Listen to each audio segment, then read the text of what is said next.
तो चलिए बढ़ते हैं आज की कहानी की ओर। ये घटना है यूपी के कानपुर में रहने वाली झुनझुन की। झुनझुन के पति बताते हैं कि ये घटना तब की है जब उनकी नई नई शादी हुई थी। वो और उनकी पत्नी अपने हनीमून का प्लान कर रहे थे। दोनों ही अपने हनीमून को लेकर बहुत ही एक्साइटेड थे। उन्होंने हनीमून के लिए जगह फाइनली चुन ली थी और वो दोनों अपने प्राइवेट गाड़ी से हनीमून के लिए निकल गए। रास्ते भर विवेक झुनझुन की तारीफ करता हुआ जा रहा था। झुनझुन की खूबसूरती का नशा विवेक पर इस कदर चढ़ा था कि उसे झुनझुन के सिवा कुछ और दिख ही नहीं रहा था। अब तक रात हो चुकी थी और वो दोनों अपने हनीमून डेस्टिनेशन पर बस पहुंचने वाले ही थे।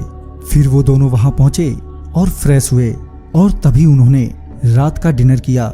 और अब वक्त था उस पल का जिसे आम भाषा में सुहाग रात कहते हैं। झुनझुन और विवेक अपने रूम में दाखिल हुए ही थे कि तभी विवेक का फोन आ गया। विवेक फोन उठाते हुए बोलता है, झुनझुन मैं बस अभी आया। मगर विवेक को फोन करते करते काफी समय बीत गया। जब विवेक अपने रूम में वापस पहुंचा तो उसने पाया कि उसकी बीवी नग्न अवस्था में सोई हुई है। बिस्तर तिरबितर हो रखा है और उसके खून के कपड़े पलंग के नीचे पड़े हैं। ये सब देखकर विवेक बदहवास हो गया।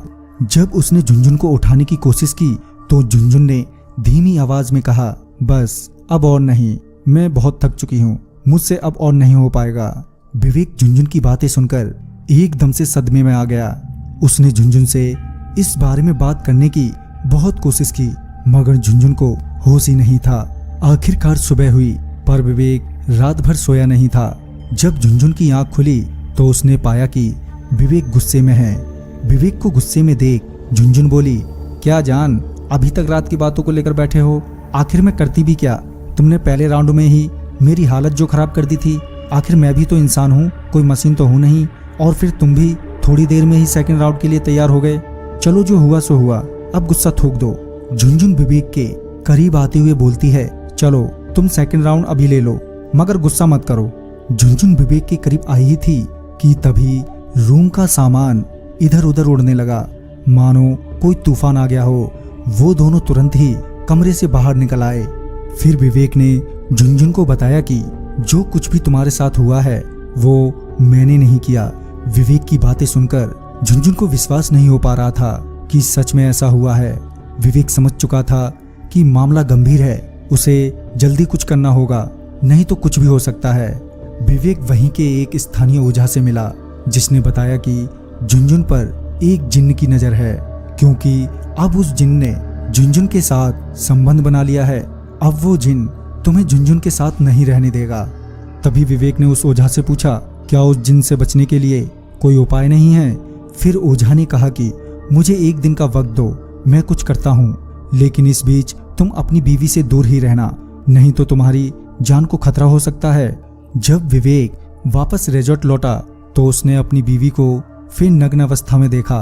जब झुनझुन की नजर उस पर पड़ी तो झुनझुन ने विवेक से कहा, क्या बात है, तुम इतने हैरान क्यों हो रहे हो? फिर से ये तो नहीं कहना चाहते कि अभी जो कुछ हुआ है वो तुमने नहीं किया है? विवेक अपना सर पकड़कर वहीं कोने में बैठ जाता है और रोने लगता है।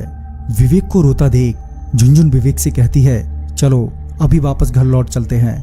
वो दोनों रात में ही वहां से निकल जाते हैं मगर रास्ते में उनकी गाड़ी का एक्सीडेंट हो जाता है। जब विवेक को होश आया तो उसने पाया कि वो हॉस्पिटल में है। जब उसने अपनी बीवी के बारे में पूछा तो वहां के डॉक्टर ने बताया कि सिर्फ तुम्हें ही यहाँ पर लाया गया था। उस हादसे के बाद झुनझुन का अभी तक कुछ पता नहीं चला। तो दोस्तों, ये तो थी विवेक के साथ घटी घटना जिसे वो अभी तक नहीं भूल पाए हैं। तो इस कहानी में बस इतना ही। अगर वीडियो आपको अच्छी लगी हो तो लाइक, शेयर और साथ ही कमेंट करना ना भूलें। तो मैं आपका दोस्त राजकुमार जल्द ही मिलता हूँ एक नई वीडियो के साथ। तब तक के लिए बाय एंड टेक केयर।